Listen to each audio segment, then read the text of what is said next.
Good afternoon, and thank you for joining us today. My name is Timothy Lee, and I'm a research analyst at Red Cloud Securities. I'm delighted to host a Red Cloud webinar on nickel exploration today. We will hear from Paul Sobie, CEO of Churchill Resources.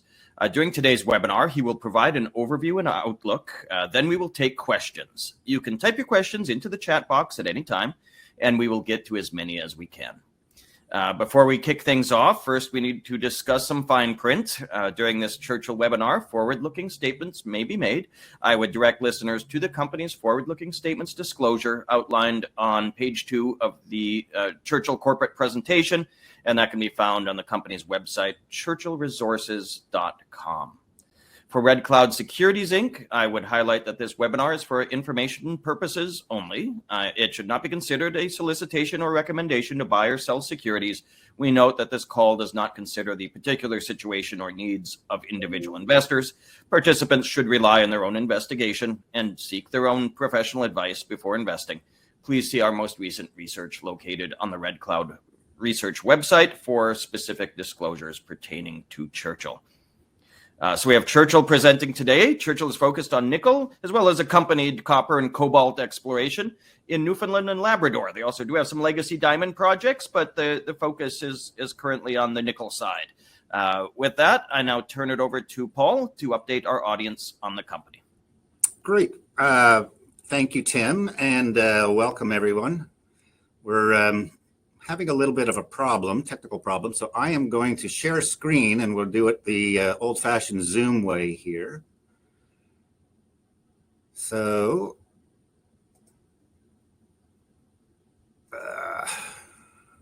I need this.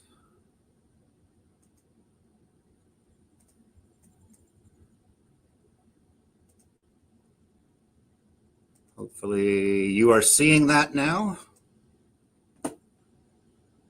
Tim, can you confirm you're seeing it? Yes, I can see it, Paul. Okay, excellent. Sorry about all that, but now I'm ready to go. So, as Tim was mentioning, we have 2 projects in Newfoundland and Labrador that we're completely focused on, 100% focused on, I would say. Both of them came to us through Altius. Altius is a project generator as well as a very, very successful royalty company, and Newfoundland is their backyard. And, we started to speak, probably about almost exactly 3 years ago on this topic. And they had several nickel projects, and we chose Taylor Brook to be our going public project, to take the company from private to public. And that was in December of 2020. And 6 months later, we were public with the help of Red Cloud and others. And at that time, we took on Florence Lake. Both of these were, rather well-known but underworked projects in Newfoundland and Labrador. Both had high-grade previous successful work on them that had shown that high-grade was present. And, they really made a lot of sense for us and for Altius. We signed 2-year options with them that essentially required us to raise money, to work the ground, that sort of thing. And we have now executed both of those options, and we own them 100%. And we're very happy to say that Altius is our largest shareholder at 19.9%. So Taylor Brook was the first one we started on, and this is a Voisey Bay type of exploration model, so intrusive hosted nickel. And there, that intersection, you see 4.5 meters of 2.79% nickel. That was drilled by us last year, and that is the best intersection on the property. We announced this morning that we've received the results of a geophysical survey that's now showing us targets, conductive targets beneath where we've drilled before, and I'll get into that in more detail. Actually, Florence, if I could interrupt just briefly, we're seeing on the screen just your folder where you're choosing which file to share, but it hasn't actually popped up the presentation yet. Maybe if you try resharing. I don't know. Yeah.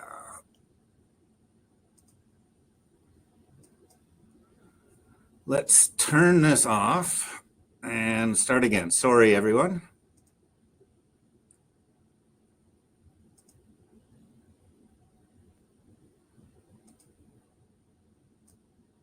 There it is. That's better. Perfect. Okay. So I was basically explaining the left half of that slide there, but the Voisey Bay type model for Taylor Brook, that's what we're chasing, and we're very, very excited about the announcement we made this morning on that. And then at Florence Lake, which is our project up in Labrador, that's more like Ragland or the Thompson Belt type of mineral deposits. And this intersection there, again, very, very high grade. That was drilled by Falconbridge back in 1992. So we've been doing a lot of work, and Tim was out there last summer and saw a lot of our 2022 work. 2023, we're really getting started on drilling very, very shortly, actually. I can tell you that we just got our drill permit today, finally. So, that's very, very good news and will allow us to get going in the near future. There at Taylor, we've been doing a lot of soil sampling and more geophysics this summer, and that's all helping us understand the project and identify some new targets, which is, it's all making sense. It's a big system there, and we're tackling it, sort of methodologically and just working our way through it. Florence Lake, we've been building a camp this summer, and that's near completion. And following up the work we did last year with some more soil geochem, that one, it's sort of looking like a 2023 drill program, or 2024 drill program, sorry. The management team, it's myself and a very experienced board. My background is consulting, a lot of nickel and diamond experience actually in my career, chasing ultramafic rocks. And we have three very, very important members of our team, on technical team. Dawn Evans-Lambswood is a structural geologist. She was at Voisey's Bay right from the day one. She was the geologist that Friedland was phoning up to find out how the drill was doing and what they'd intersected. She's helped us enormously with understanding the structure of what we're dealing with at Taylor Brook. Dr. Derek Wilton is our mineral deposits expert, and he's doing all our geochemistry and age dating, and he spends a lot of time with me on the projects. And Jeremy Brett is our consulting geophysicist, and he again has a whack of nickel experience. And it was his recommendation to do the CSAMT survey that was announced this morning, for instance, and that's proven so successful. So this is our share structure, and the slide's slightly out of date in that we actually issued a few more shares, 300,000 shares last week to seal the options on getting two small claims at Taylor Brook. So, call it 90 million shares outstanding. There are a bunch of warrants. All of them are, of course, not in the money at the present time, but so you can sort of consider us as a 90 million shares fully diluted. Share price is 4 cents. So obviously the market cap is less than what I'm showing there. And, our treasury is now down to less than $500,000. So we are going to be looking to raise some more money with the help of Red Cloud and others very, very shortly. So 2 projects now. So we are in Newfoundland and Labrador. This is a great mining jurisdiction, as you probably know, with Voisey's Bay and our iron ore mines, and as well all the oil and gas production that the province has. It's a real natural resources economy there, other than tourism and a bit of else. So very, very encouraging of the mining and exploration industry. Currently ranked number 4 in the world, which moved up from number 8, I think, in the previous survey. So, really a great place for us to be working. And, so many Newfoundlanders, they work rotations. They travel from Newfoundland to mines elsewhere in Canada and the United States. And they actually would much prefer that we were successful and there was a mine close by that they could work at. So, a very, very encouraging jurisdiction, as I said. And, of course, Vallée, Inco has the Long Harbor Hydromet facility. So this is state-of-the-art green processing of the ore from Voisey's Bay. No smelting and refining, that sort of stuff. So, it really is a natural place to be looking for nickel. The 2 high-grade projects that we've been mentioning. So Taylor Brook, as I mentioned, a magmatic style of mineralization. So similar to Voisey's Bay or Talon's project, Tamarack, or the Eagle Mine of Lundin Mining. And, what we've been able to demonstrate there is that we've got a very, very big system. It's about 10 kilometers long. The one area we've drilled, which is called the latent intrusive, definitely hosts high grade. Up until now, our intersections have been narrow. And really what we're doing is trying to find places where it would have blossomed out into something more substantial. And this morning's announcement shows that beneath where we drilled, we are looking at much, much larger targets. So quite excited about that. We've spent, probably we're at about 6 million now as of this date on the project. Done a lot of work, and there's a lot of work still to do. That's ongoing. 43101 was completed. You can download that from our website, and that brought you up to the beginning of this year's field program. This year, we've done the CSAMT survey that we announced this morning. We've been systematically soil sampling along that 10-kilometer trend. We generated a fabulous soil target earlier this summer that we announced. So, a lot going on in terms of target generation and preparing for the upcoming drill program. Florence Lake, we haven't got to the same technical stage on that project, simply because we started later. It's more remote. It's more expensive, but it's equally as prospective, and we're very excited about it. It's well located in Labrador. It's close to tidewater. We've now breached the $2 million spent on the project with this summer, with building the camp and as well getting started again on the soil sampling. We have very, very high priority targets to follow up, and these are being followed up first with soil sampling. And then in late September, early October, we'll go in on the ground and do some prospecting and channel sampling, that sort of thing.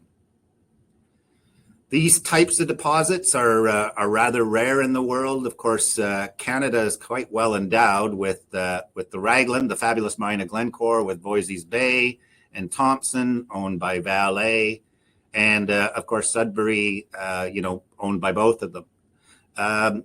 It is a great place to be looking for more nickel, and that all of these nickel camps are located around the edge of the Canadian Shield that I'm circling here. So, we're over here again on the edge of the Canadian Shield and exactly where you'd want to be. This is an idealized sort of model of how these things form, but essentially what you're looking at is they're plumbing systems. And if you're deep in the plumbing system, they can be either vertical conduits or sill-like structures, and that's what we have at Taylor Brook. As these conduits work their way and eventually erupt, you get nickel deposits there as well, and that's what Florence Lake and Raglan and others are like. So during 2023, we've really been, as I mentioned, we've been trying to systematically follow up and figure out what this big breccia system that Tim saw last year actually means, and where it sits in the context of a plumbing system like I just showed you. And I'll get to that as we get into the presentation, but that's been what we've been trying to do, and we're actually, I think, doing a pretty good job of it, in that it's all starting to make more and more sense. Florence Lake, build the camp, that was our number one priority because that lowers our costs moving forward. We have geophysical surveys scheduled for the middle of October, much needed airborne surveys.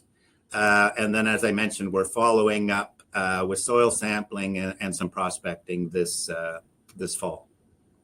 So Taylor Brook first, this is really the discovery outcrop. And it was found when a logging road went through there and blasted off this outcrop. And that's Don Evans Lambswood back in 2003, examining it for Inco, who was invited down by Altius. And what you're looking at here is semi-massive mineralization. That's the darker spots that I'm pointing to, within a larger breccia, where there are pieces of gneissic rock here. The orange stuff has got a little bit of sulfide in it, but it's nothing like this higher grade material. The host rock is actually this blue rock you see here. It's a gabbronorite. It's a sill-like structure, and it's been intruded by this breccia. So in that way, it's very, very analogous to other deposits. This would be very similar to what the Discovery Zone at Discovery Hill looked like at Voisey's Bay, for instance. And really, it's a sign that we're into a major system, and we got to figure out, where it blossoms out. Logistics here are really, really nice. You fly into Deer Lake Airport from Toronto, direct flight, 2.5 hours. You can be at our camp in about 45 minutes. And the camp is actually substantial. It's a permanent camp. It's owned by a fellow named Chris Verbitsky, who was the co-discoverer of Voisey's Bay. He has his own private gold company that operates out of here, and Churchill as well. So it's just the two of us. This is all Churchill's core and tents and everything on that side. And, it's a great place. It's very, very convenient.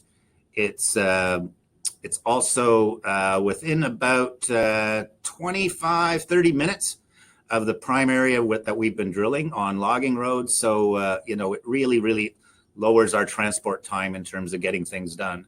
Critically, we have hydroelectric power coming down from Labrador directly beside the project. So that won't be an issue moving forward. And, we also have tidewater no more than 30 kilometers away or 100 kilometers down to the major port of Brook, which, can help enormously both in shipping out concentrate and in building a mine. This style of mineralization, it's been given a name by the academics in the industry. It's conduit-hosted nickel mineralization. And they sometimes occur as worm-like chonoliths, sometimes as sort of canoe-shaped keel-like features, and blade-like features like this, which is what Noraunt's eagle nest is, although it's turned up on its side, so all the ore is vertically inclined. Norilsk and some of the big boys, they're huge sill-like structures, and the mineralization is at the bottom. The nickel mineralization will always be at the bottom of these features. Excuse me, and that's what we're trying to do, is figure out where our bottom is and then where it goes. At Tamarack, for instance, their mineral deposits seem to be occurring along the bottom and at flexures along their chonolith, and our situation might be similar.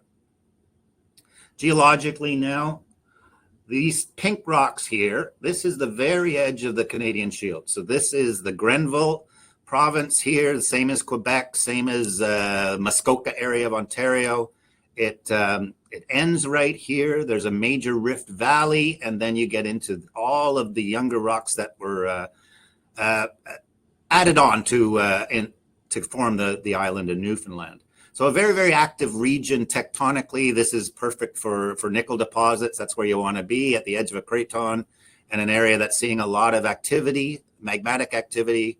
And that was the first thing that intrigued us. The second thing that intrigued us was the known mineralization here on the Leyden showing is immediately adjacent to a very, very large layered intrusive complex called the Taylor Brook Gabbro.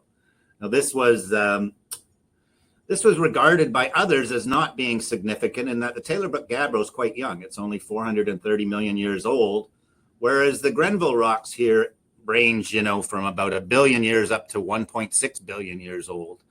And past workers and academics thought that the mineralization at Leyden was related to the Grenville and not to the Taylor Brook complex. Now, with Dr. Wilton, we've done a lot of age dating of rocks, and we can now prove definitively that both the mineralization and our host rock at Leyden is exactly the same age as this great big gabbroic intrusion. So it means that that they're connected somehow, and that's what we've been trying to establish, and that they're all related. It's a related magmatic event, and it was significant. It was big enough to form a monstrous gabbro complex, and as well the high-grade nickel mineralization that we're seeing. So really our goal has been to figure all of this out and continue to systematically, find new places where that are prospective. We started with a VTEM survey. So VTEM is an airborne EM survey, and that was in 2001. And you're seeing the mag here with the EM anomalies plotted on at surface. And you can see around Leyden just an enormous amount of conductive activity. A very, very good sign. Obviously, metals are conductors, and that's what we're looking for. As well, down in the south lobe of the Taylor Brook Gabbro, a lot of activity. Now, the south lobe of the Taylor Brook Gabbro was very, very interesting to us because magnetically it's extremely, extremely strong, as you can see here. And as well, there's a known gravity anomaly associated with it, which means it's dense. So dense and strongly magnetic, again, bodes very, very well for nickel sulfide deposits. we decided to improve upon the magnetic resolution, and we flew what's called a Heli GT survey. So very, very closely spaced, high resolution survey. And what it started to show us was that, Leyden is here, and we have this very, very linear magnetic feature that essentially is associated with Leyden, and it's trending back towards the south lobe of the Taylor Brook Gabbro. Now, we have numerous samples along this now, and we're very lucky that a road goes right over it, that is showing it's the identical rock. And what we've been doing is systematically soil sampling. We got down to about this far last year, and now we're trying to get all the way down to the end of the property. And the guys are doing great. We've completed on this side of the river, and we're down to about here right now in terms of coverage for the present year. This has thus far yielded two really significant anomalies. Excuse me. This one that we announced earlier this summer, which we call Taylor Brook South Lobe 1, because we're expecting to get more. It's an extremely, extremely high value for nickel, copper, and especially for cobalt. 665 ppm cobalt is almost the same cobalt numbers that we get in the high-grade mineralization up at Leyden. We have another anomaly here that's pure nickel, so it doesn't show up on the cobalt. And as I mentioned, we've worked our way all the way down here now, and we'll be announcing the results of that fairly shortly. We've gone back to this anomaly here and put in 400 more closely spaced samples in that area. And we're really concentrating on the margin here of the Taylor Brook Gabbro. And that's where we expect to see mineralization. And that's why this sample was so, so pleasing, and that exactly where one would expect to find it. We've got this amazing sample. Excuse me, sorry, I'm very hoarse. The Leyden area now. So we've done a lot of drilling there, and Tim saw that last year. And in essence, what it has evolved into is that all of our high-grade intersections are shallow, and they're all down in this area. And what we have is a big Gabbro plug, and that's the green outline you're seeing here, and a huge breccia zone that extends out probably about 300 meters from the road all the way down to the river. And beneath that, in terms of the way we think, this thing is formed, is our keel structure, where we're seeing massive sulfides. Again, quite narrow. And then somewhere along here, we have a feeder dike that joins, we think it joins, with the gabbronorite. So one of the things we'll be doing with the drill program is better understanding this area where the high-grade mineralization is, with some shallow drilling. And then the deep drilling I'll tell you about in a minute, because that's, that's the really exciting part. But essentially, we'd only drilled down to about 300 meters in some of these longer holes. And what we're seeing in this area with our geophysical survey now is a lot of large conductors down below this area where we have the high-grade intersections. So in 3 dimensions, this is our geological model. This is the breccia feature here in pink. You can see it dipping away from the Leyden showing. In a section, here it is dipping away. And it's a huge, huge structure. It's very, very powerful. But it's not ore grade. It's down to the 0.2, 0.3% nickel. That's not of interest to us. We want to get into the percent and above sort of thing. So the area where we have near-term potential is right in here. This would be the keel, and also drilling down below the western dike. So what we did in order to see deeper was we did what's called a CSAMT survey. So that's controlled source audiomagnetotellurics. Tellurics are natural fields in the earth that the system basically monitors, and sees how it changes based on the types of rocks that it's passing through. And if it's passing through conductive rocks, then you'll get a signal. And if it's bouncing off resistive rocks, you'll get a signal. Now we know that our gabbro is modestly conductive, and that it should show up. And we were hoping that the mineralization would show up. And what we announced this morning was included this figure. And what you're looking at here, so this is the area we've surveyed, and these 2 sections, 6 West and 5 West, go right through our mineralized area and that breccia feature. And essentially, this feature here, this one in blue and its edge, that is the known Leyden gabbronorite for all intents and purposes. And down below, we're starting to see these huge and very powerful conductor targets.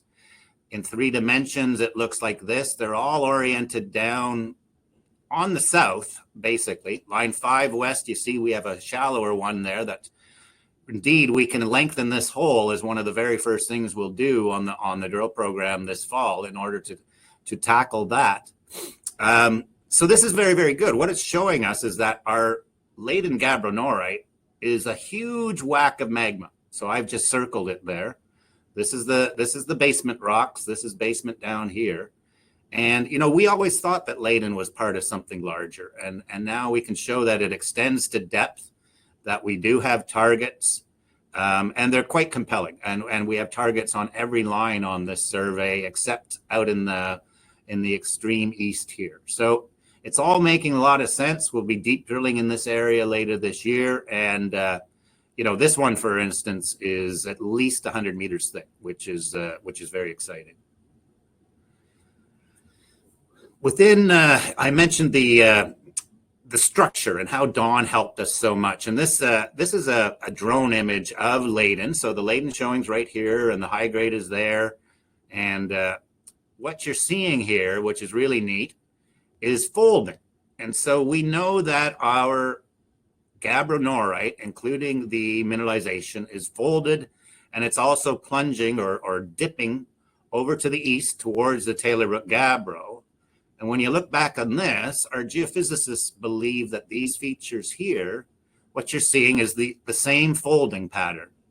And we've got to work with the data, obviously. We just got it on Tuesday, but we think that we're going to have a very, very compelling 3D picture here that we can marry with our leapfrog model of the drilling and geology and our other geophysical techniques to really, really zone in on targets. The soil geochem, as I mentioned, is working really, really good. And this is a different perspective now. Again, I told you we're trying to get down to this area. It's quite remote, and we've had to open up about 30 kilometers of logging roads to get down there. But the guys are there. They're on break right now, but they'll be going back later in the month.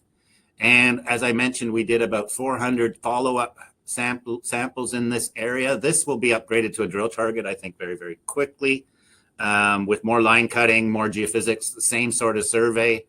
You know, we're looking for other areas that would light up the same way Leyden is lit up. And we announced this morning as well that we're going to fly an airborne MT survey. And that will complement what we've done at Leyden. It won't be quite as definitive, but it will give us other areas all along our structural corridor here that, you know, does have conductors at depth. So, you know, everything is moving along. It's not, you know, it's not sexy because it's slow and comprehensive, but it's actually proving to be very, very effective. And for that, we're very, very pleased. The reason soil can be so compelling is perhaps demonstrated best by Anglo-Americans' work in Finland. So the Sakatti discovery, which was actually made in 2009, started with a single soil anomaly in 2005. And they tried to extend it by stepping out, and then they went back and infilled again to 50-meter line spacing, which is what we've done on our anomalies. And lo and behold, they had quite a compelling anomaly. Now, the mineralization actually tops out at about 200 meters below surface, but there's enough fluids passing in the system that you get soil anomalies up at surface. And that's what we're doing. And, you know, so every soil anomaly that's very, very anomalous, we will be doing geophysics and that sort of thing in order to follow it up. So that's Taylor Brook. You know, a big project, but we're tackling it systematically and making progress with every step we do. Very, very well located. You know, everything about it is really, really an easy and cost-effective place to work. So you know, we're full speed ahead as much as we can on the project. Florence Lake now, this is helicopter accessible at this time. It's about 70 kilometers from the nearest town and about 20 kilometers from Tidewater. The Falconbridge was there from 90 till 97, has drilled 45 shallow holes. So obviously they thought there was something substantial there. And indeed, they had some success at this area called the baking target that we'll discuss in a minute. So I mentioned we're 70 kilometers from Postville. This is where our expediting group is based. And it is sort of the launching pad for everything we do. The ferry comes up there once a week going north and once a week going south. So we ship everything sizable that way rather than fly it in. There are daily flights, though, scheduled flights. So it's a very, very workable situation for a remote project. But we built a camp right in the middle of it, obviously, and this will be very, very helpful moving forward in terms of lowering all our costs and helicopter time and that sort of thing. Tidewater comes to about this point here, and Falconbridge used a barge when they were there in the 90s to bring their drill and fuel in. Whoops, I'm sorry. This is the camp. It's located on the south end of Florence Lake, and Falconbridge had their camp there back in the early 90s. So we've re-permitted that area. This is a construction project before the guys took a break, or a construction picture, sorry. There'll be 4 more tents here, another large tent for the office, and that's the floating dock. It will go right about there. So float planes will be able to come in. So, you know, a very comfortable and logistically very, very close setting for our project. We're into greenstone belts here. So these are very, very old volcanic belts. And we have the southern end of what's called the Florence Lake Belt. This is where the known nickel showings were and where Falconbridge concentrated their work after more regional assessment of the belt as a whole. The rest of it's owned by a company called Labrador Gold, which is Sean Ryan and Roger Moss. You know, and they really like its gold potential. There's a lot of ultramafic rocks that have gold potential as well as the ones that we're chasing for nickel. It has been mapped periodically, but very, very sparsely in the past by government workers. They are doing detailed mapping now on all of the subbelts.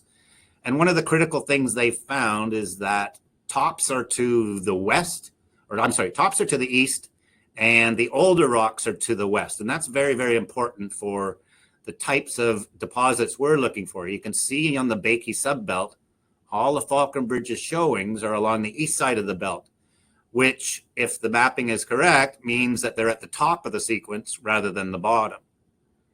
Now, you want to be at the bottom. That's really important in this style of mineralization because that's where the sulfides pool along these lava flow channels and into pockets and things like that. These are various diagrams of the model, but you got to be down at the bottom of an individual flow. That's very important in terms of finding the nickel that may be there.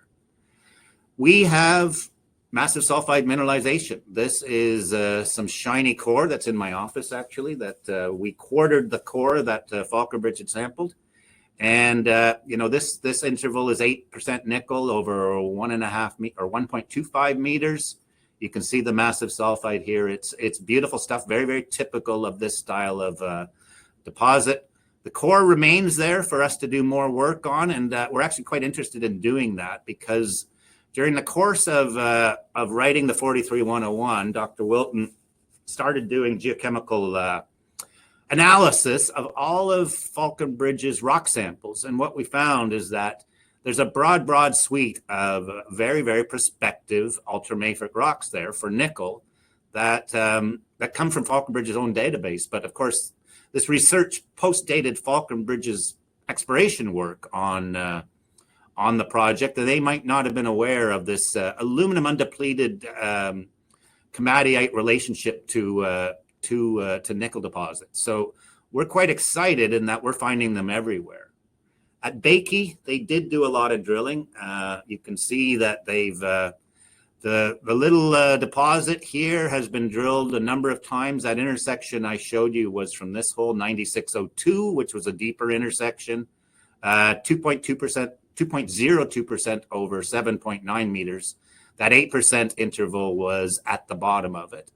But what you can notice here is that even Falconbridge's own data is suggesting the top should be this direction to the east or southeast, based on where the nickel is or where the massive sulfides are.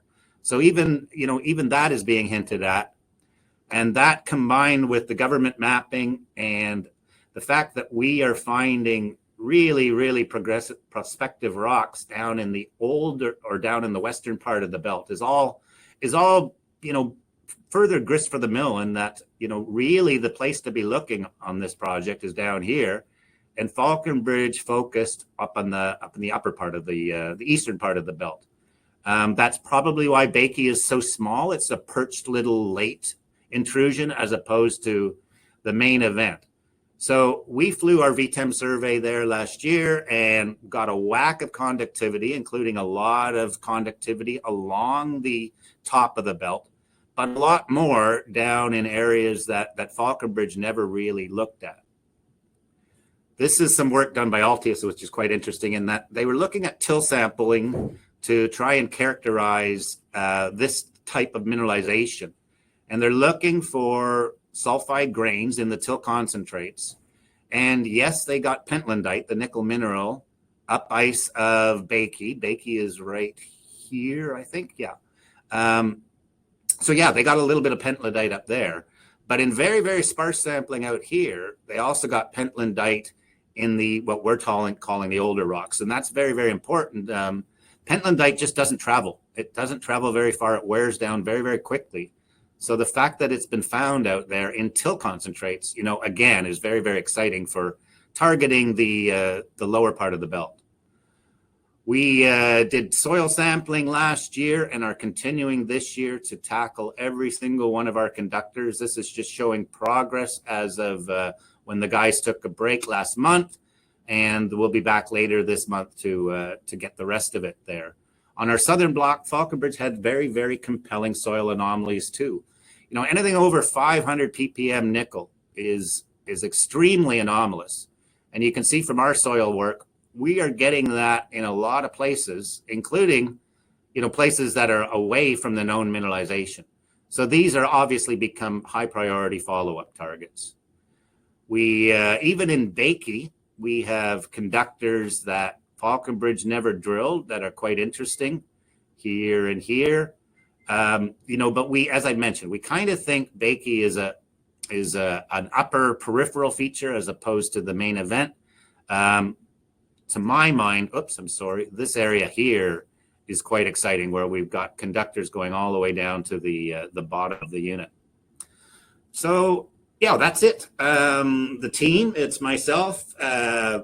And as I mentioned, I had a consulting background, but I've quit and shut down my consultancy, MPH, to do this job. Bill Fisher is the other technical geologist on the board, very, very well known. Currently building a nickel mine or two nickel mines in Brazil, actually, with Horizonte, where he's executive chairman. Conan McIntyre has a legal background, a corporate legal background.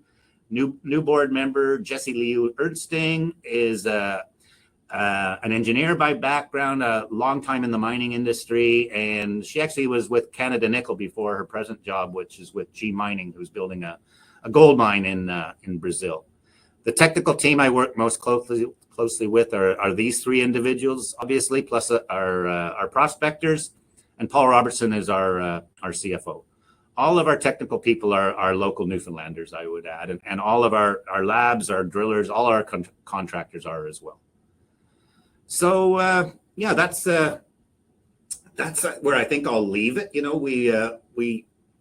We really think we're on to great things here, and on the cusp of some exciting drill results. So Tim, I think I'll pass it back to you with that, and I suppose I should stop sharing, or maybe I shouldn't. It's probably okay to leave it up if in case. Specific questions, right? Sure. Yeah. Thank you, Paul, for the very informative presentation. We'll now start the Q&A portion of the webinar. A reminder to everyone on the line that you can type your questions into the chat box at any time. We already do have a few questions. First, I think you did mention this in one of the early slides, but a very popular question is how much cash do you have and how long will that last with your current plans? Right. So the blunt answer is not much and not long. We can get started on our plans, but I mean, I want to keep the momentum going, right? I mean, we can work this project 12 months a year easily. If Taylor Brook, I'm talking about, so a bit of success in the early going, and we really hope that we can get away to the races here. Great. Now, the industry slowed down a little from where it was a couple of years ago, but still sometimes getting a hold of resources is a challenge. Have you been able to get a hold of drills, experienced drillers, helicopters, or other things that you need for exploration?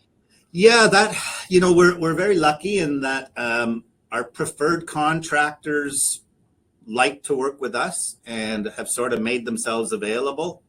The drilling project, for instance, has been somewhat delayed this summer as we are waiting on the CSAMT results, and our drilling contractor has worked with us, taken another small contract while they wait for us. So we've been fine in terms of scheduling what we want to schedule and when we want to schedule it. Great. What is your drilling cost per meter? I use $200 all up, and that is everything. I mean, that is accommodation, lodging, vehicles, analytical people. So, quite cost effective. Great. And one question here, obviously you had pointed out and you had a press release with the new geophysical targets that you've identified. How deep would you plan to drill to test those targets? Good question. So I'm just going to the slide now.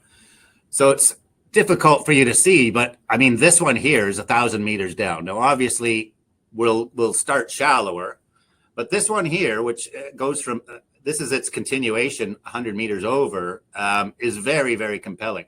So it tops out at about 800 meters below surface.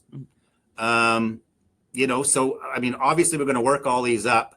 You can see in 3 dimensions here that, there's substantial, sizable anomalies in various places. We have to prioritize them, but the great thing is that the drill we use, and Tim, I think you saw it last year, it can go to 1,300 meters without a problem. So, as I mentioned earlier in the presentation, we can lengthen this hole as a immediate step. And then obviously we kind of want to drill right down the guts of the blue unit here, our gabbro-norite, and into as many conductors as possible. Okay, great. Now shifting a little bit, what role, obviously you've acquired these projects from Altius, what role does Altius play? Do they play an active role, or do they provide advising service? Yeah, I would call it advisory in that, that it's a company full of geologists, formed by geologists. They all worked at Voisey's Bay. They're all very, very interested in the project. They've helped me enormously in terms of meeting all of our subcontractors and wading through the good and the bad ones and putting together the team that we use, all of whom are subcontractors really. But the role is advisory. And now that they're at 19.9%, they are able to have a board member should they so choose. And actually, we're going to have that conversation very shortly. Okay, great.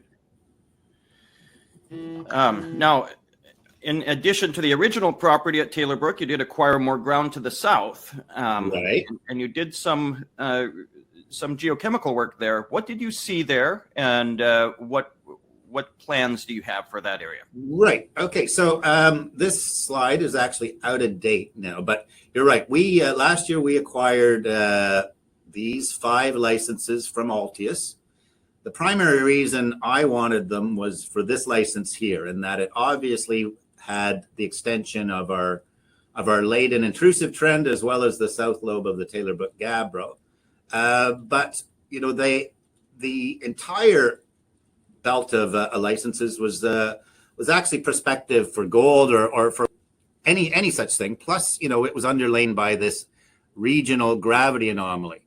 So what we did is we did heavy mineral samples. It's draining off the Canadian Shield here. It worked really, really well. We didn't find more than a single gold grain in any any concentrate, which isn't anomalous at all. So it doesn't seem to have any gold potential. We did get a lot of chromites down in this area, suggesting another intrusion is down here. And what we've done is we've let go about half of this license. This one's gone entirely. This one's gone entirely. And this one, we kept about half of it. So we're at the shedding of ground stage, really, to some extent, Tim. For instance, I now know the original Altius license that we optioned from them up here. Most of this can go. So that's what we're going to be doing from this point forward, is really, really focusing on what has potential and what doesn't. Great. We do have a question that came in, kind of circling back on the geophysical side of things, but has hybrid CSAMT been used in the past to discover a nickel sulfide deposit? That's an interesting question, and indeed my board members were asking about that. I would characterize it as being used in a helpful context, as opposed to perhaps being directly responsible for the discovery. It's a vectoring tool. It was used at Voisey's Bay. It has been used at Tamarack. But in a lot of cases, it's an add-on method to help with the three-dimensional modeling and that sort of thing. So we're using it for both purposes, really, for both targeting and for getting a better three-dimensional picture of what's happening at depth. Great.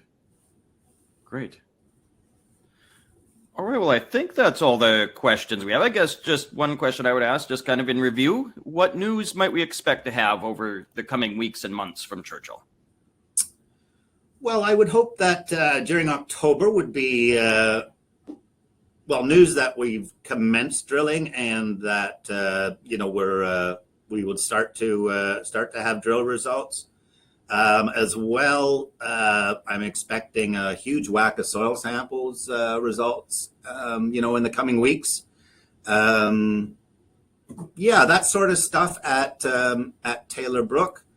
Florence Lake, it would be, modest, more soil sampling and prospecting results. Great. Well, I would like to again thank Paul Sobie from Churchill for presenting today. And thanks everyone on the line for tuning in. A reminder that Red Cloud Securities will be back next Monday afternoon when our webinar series continues with NV Gold presenting Monday, September 11th at 2 p.m. Eastern Time. Have a great rest of your day. Thank you, everyone, and thanks, Tim.